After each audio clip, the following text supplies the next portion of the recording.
राजस्थान में बगावती तेवर दिखाने वाले सचिन पायलट को 14 जुलाई को प्रदेश अध्यक्ष और उप मुख्यमंत्री पद से हटा दिया गया है। अशोक गहलोत के खिलाफ मोर्चा खोलना सचिन पायलट को भारी पड़ा है और कांग्रेस की ओर से आरोप लगाया गया है कि पायलट ने भारतीय जनता पार्टी के साथ मिलकर सरकार को गिराने का षड्यंत्र रचा था। इस पूरे सियासी खेल के बाद सचिन पायलट ने अपना पहला इंटरव्यू और इंडिया टुडे की मैगजीन में खुल के बात की है। सचिन ने कहा है कि वह भारतीय जनता पार्टी के संपर्क में नहीं है और ना ही बीजेपी ज्वाइन कर रहे हैं। आप मुख्यमंत्री अशोक गहलोत से खफा क्यों हैं? मैं उनसे नाराज नहीं हूँ, ना किसी तरह की कोई स्पेशल शक्ति मांग रहा हूँ। मैं बस इतना चाहता हूँ कि कांग्रेस की सरकार राजस्थान में लोगों के किए गए वादे को पूरा करे जो चुनाव के दौरान किए गए थे। हमने चुनाव में वसुंधरा राजे के खिलाफ प्रचार किया जिसमें अवैध माइनिंग का मसला था, लेकिन सत्ता में आने के बाद अशोक गहलोत जी ने कुछ नहीं किया और उसी रास्ते पर चल पड़े। पिछले साल राजस्थान हाईकोर्ट ने एक पुराने फैसले पर पलटते हुए वसुंधरा राजे को बंगला खाली करने को कहा, लेकिन अशोक गहलोत सरकार ने फैसले पर अमल करने की बजाय सुप्रीम कोर्ट में चुनौती दे दी। अशोक गहलोत को एक तरफ से पूर्व मुख्यमंत्री की मदद कर रहे हैं और दूसरी तरफ मुझे मेरे समर्थकों को राजस्थान में विकास के काम करने की जगह नहीं दे रहे हैं। अफसरों को कहा गया है कि मेरे आदेश ना माने, मुझे फाइल नहीं भेजी जा रही थी। महीनों तक विधायक दल या कैबिनेट की बैठक नहीं होती। ऐसे पद पर क्या फायदा अगर मैं लोगों का किया गया वादा ही नहीं पूरा कर सकूं? आपने पार्टी के स्तर पर इन मुद्दों को क्यों नहीं उठाया? मैंने कई बार इन मामलों को सभी के सामने रखा है। मैंने प्रभारी अविनाश पांडे और अन्य वरिष्ठ नेताओं से बात की, खुद अशोक गहलोत से इस मामले पर बात की है, लेकिन जब मंत्री और विधायक की बैठक ही नहीं होती तो बहस और बातचीत की जगह ही नहीं बचती। अशोक गहलोत के द्वारा जब विधायक दल की बैठक बुलाई गई, आप नहीं गए। वहां पर भी तो मुद्दे को उठाया जा सकता था। मेरे आत्मसम्मान को चोट पहुंचती है। राज्य की पुलिस ने मुझे राजद्रोह का नोटिस थमा दिया। अगर आपको याद हो तो 2019 के लोकसभा चुनाव में हम ऐसे लोगों के कानून को हटाने की बात कर रहे थे और ये कांग्रेस की ही सरकार अपने ही मंत्री इसके तहत नोटिस थमा रही है। मैंने जो कदम उठाया है वो अन्याय के खिलाफ था।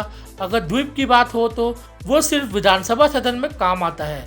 मुख्यमंत्री ने ये बैठक अपने घर में बुलाई थी, ना कि किसी पार्टी दफ्तर में। अशोक गहलोत का आरोप है कि आप बीजेपी के साथ मिलकर सरकार गिराने की कोशिश कर रहे हैं।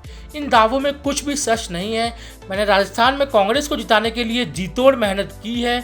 मैं क्यों पार्टी के खिलाफ काम करूंगा? अब जब आपको हटा दिया गया है तो आप कांग्रेस में किस तरह से आगे बढ़ेंगे? जरा माहौल को शांत होने दीजिए। अभी 24 घंटे भी नहीं हुए हैं। मैं अभी भी कांग्रेस कार्यकर्ता हूँ। मुझे अपने समर्थकों के साथ अपने कदम पर चर्चा करनी है।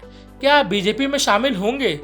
बीजेपी वही कह रही है कि आपके लिए दरवाजे खुले हैं। मैं पहले ही साफ कर देना चाहता हूं कि मैं भाजपा ज्वाइन नहीं कर रहा हूं। मैं अभी यही कहना चाहता हूं कि मैं अपने लोगों के लिए काम करता रहूंगा। क्या आप भाजपा नेताओं के संपर्क में हैं? क्या आपने ओम माथुर या ज्योतिराज सिंधिया से मुलाकात की?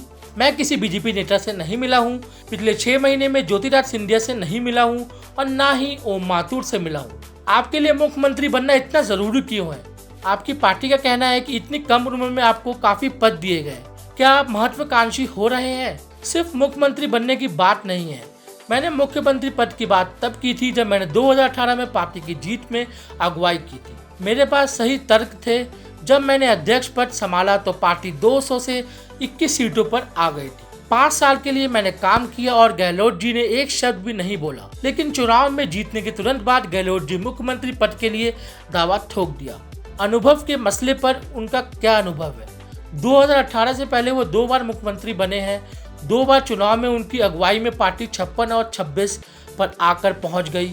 इसके बाद भी उन्हें तीसरी बार मुख्यमंत्री बना दिया गया। हाँ, मैंने राहुल गांधी का फैसला स्वीकारा और वो सीएम बने। राहुल के कहने पर मैं डिप्टी सीएम भी बन गया। राहुल गांधी ने सत्ता का बराबर पलटवार करने की बात कही थी, लेकिन गहलोत जी ने मुझे साइडलाइन करना शुरू कर दिया। क्या राहुल गांधी ने इस मामले पर दखल दिया? आपकी उनसे बात हुई है? राहुल गांधी अब कांग्रेस अध्यक्ष नहीं है। राहुल ने जब इस्तीफा दिया, गहलोत जी और उनके AICC के दोस्तों ने मेरे खिलाफ मोर्चा खोल दिया। तभी से मेरे लिए आत्मसम्मान मुश्किल हो गया। क्या गांधी परिवार ने आपसे बात की? आपने उनसे मिलने की कोशिश की? सोनिया गांधी और राहुल गांधी से मेरी कोई बात नहीं हुई है। प्रियंका गांधी ने मुझसे बात की थी, लेकिन वो निजी तौर पर चर्चा थी, उससे कोई हल नहीं निकला। आपकी क्या मांग है? आप मुख्यमंत्री पद और मंत्री पद की जगह मांग रहे थे। मैंने ऐसी कोई मांग नहीं रखी। मैंने सिर्फ यही चाहा कि आत्मसम्मान के साथ काम करने की जगह मिल सके। जो मुझे वादा किया गया था। मैं फिर कहना चाहता हूं कि सत्ता की बात नहीं है, ये आत्मसम्मान की बात है।